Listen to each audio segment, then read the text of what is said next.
Obscene videos of some Nigerians of late have hit the internet, most of them being popular celebrities. Little did anyone envisage that at any point in time it would be the turn of a minor.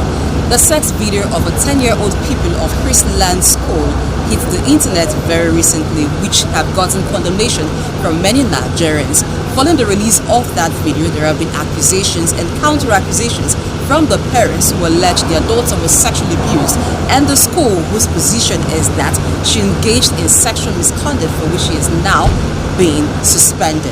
Who is to blame in the CHRISLAND saga? The parents, the school, even the society? And what does the law say about those who uploaded the video and are constantly sharing the video? This is Viewpoint on ITV. I am Blessing AJ.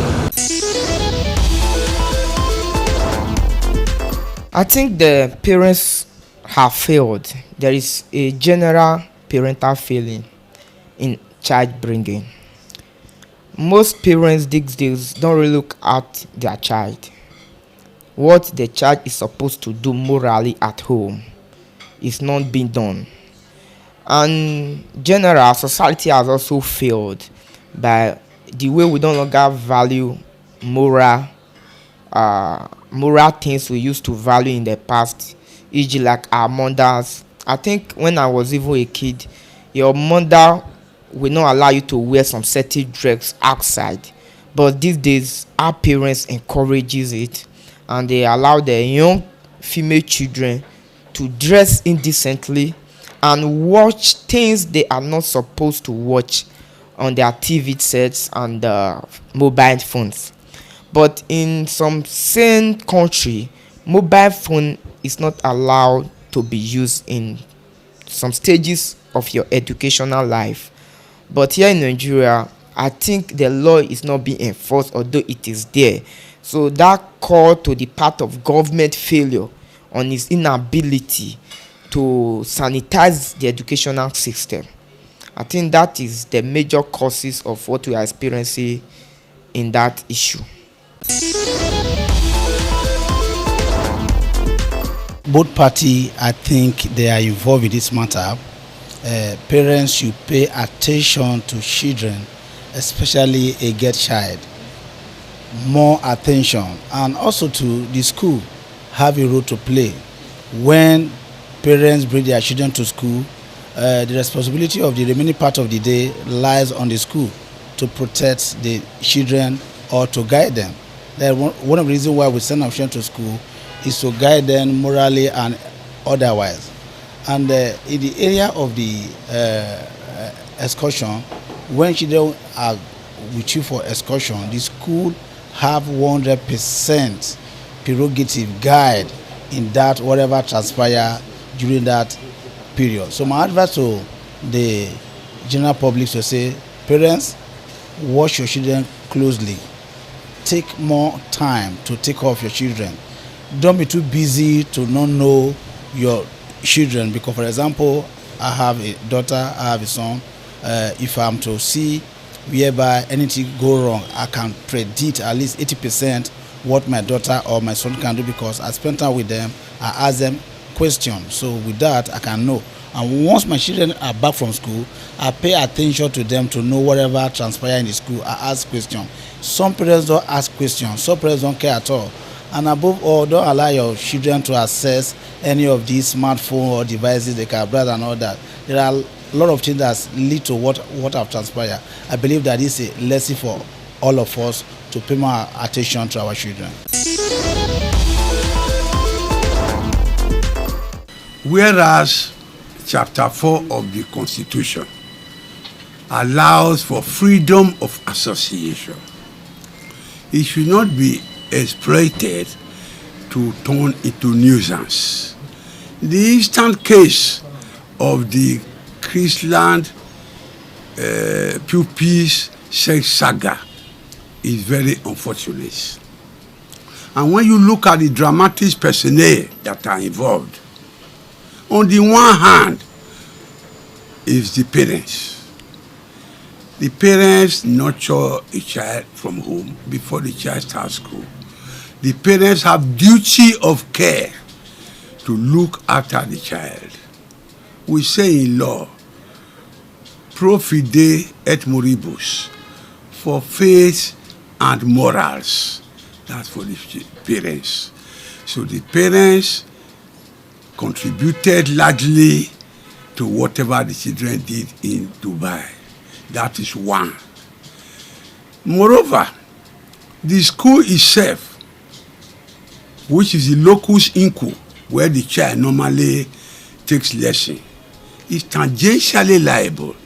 It is to train a child, not only in academics, moral, religion, sociology, etc. So both parents and the school authority, in law, they are in pari delicto. Two of them are wrong. Pari, two, delicto, wrong. They are vicariously liable for whatever may have happened. As for the mother of the 10-year-old girl, who has now cried that her daughter was raped, etc., etc., we don't have evidence that the child was raped or forced. The law talks of volenti non fit injuria.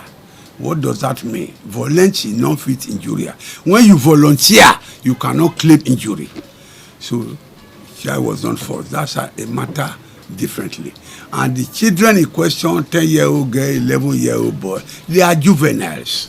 They cannot be sent to prison until they attain the age of maturity.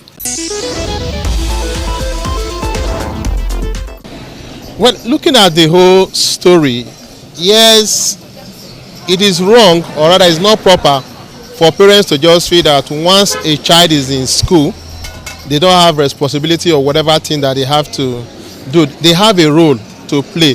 So if we want to trade blame, let's blame the parents for the kind of exposure and the monitoring, whatever that they have for their child. Because outside that video, some other video also came out about the child doing some stuff on social media.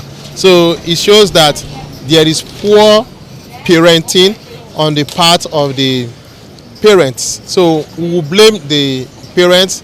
Then the school who took the children to Dubai, if they forgot that these are children, it could have also been that it wasn't this immoral act that we saw. Something else could have happened to that child. So it means that the time they spent doing whatever thing that they were doing, it means that they were not under the watch of those who took them to that place. So the school has to be blamed for that. And also coming back, finding out that some things have actually transpired and they chose not to take it to the appropriate authority, we also have to blame the parents for that. For others, the society is just a lesson to every one of us, for us to be able to learn some certain things and see that children, bringing them up is not the responsibility of just one person. I think the aspect of community parenting that we used to have before, we may just start bringing it back. And above all, value should be placed on the part of our children, because that thing that happened, watching the video, she was not, yes, she may just be the only female in that room, but there were other boys in that room. For her to be able to go naked in the presence of those boys could go a long way to state the kind of value she has placed on herself. So for us, we should be able to reach out to our children, let them understand some certain value that they should place on themselves. And lastly, the mother, I think she needs to have a rethink, because the picture, or rather the video she put forward, her dressing was also quite different from some other dressing that we saw also put on, which was a sharp deviation. So there was so much element of deceit, or rather not being fair from the part of the parents. It's most unfortunate and so sad, you know, the event that has been unfolding over a period of time for this CHRISLAND school SAGA.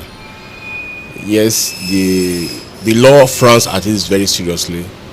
If you produce child pornography, you know, and you circulate on the internet, if you also possess it in your computer or your device, there's very serious punishment for that. The Cyber Crimes Act, Section 14, is very, very serious. Stand on that. If you possess such things in your computer, you are bound to spend 5 years imprisonment if you are found guilty, or you pay 5 million naira. 5 years imprisonment or 5 million naira. If you produce it, you spend 10 years imprisonment and you pay the option of 10 million naira as fine. So it's as serious as that. For those who participated in the activity, the Violence Against Person Prohibition Act is also very serious. Section 1 of it defines rape, as any means of penetration, from one person to another, without the consent of that person, or maybe the other person will be stupefied by reason of addition of drugs or anything, or by threat or violence to make them carry out that act. So for such persons who get involved, the law is also very serious. The punishment is life imprisonment. If persons below the age of 14 participate in such activities, the punishment is 14 years imprisonment. If it's also a gang rape, like we saw in the video, it appears it was not one person. There were some number of persons in that room. The punishment is 20 years imprisonment without any option of fine. Section 1, Section 2, Section 3 of the Violence Against Person Prohibition Act, is very serious on that. Even Section 3 provides that the victim may be entitled to compensation, based on the circumstances of the issue. But the news making the round, whether or not it is true, as to whether the alleged victim was actually a key player, in the activity. I'm sure that's where the school was coming out from, to say that minors engage themselves in indecent activities, and then it amounts to a misconduct on their part collectively. So whether there's consent, the idea is whether there's a consent, because if she was more active than even the male counterpart in the video, it appears as if there was actually consensual misconduct on their part. So the Violence Against Person Prohibition Act Section 1 may not hold as to define it as rape. So the school would have been right in terming it misconduct and having all of them disciplined. While the CHRISLAND saga is being investigated by the Lagos State government to fish out those culpable in the making and distribution of the video in which a 10-year-old girl was seen in sexual activity, whether she was forced or not is an issue for the police. Respondents have advised that parents should ensure proper upbringing of their children to ensure they do not deviate from moral standards. They've also advised that schools should ensure close monitoring and supervision of activities of pupils and students entrusted into their care. I am Blessing.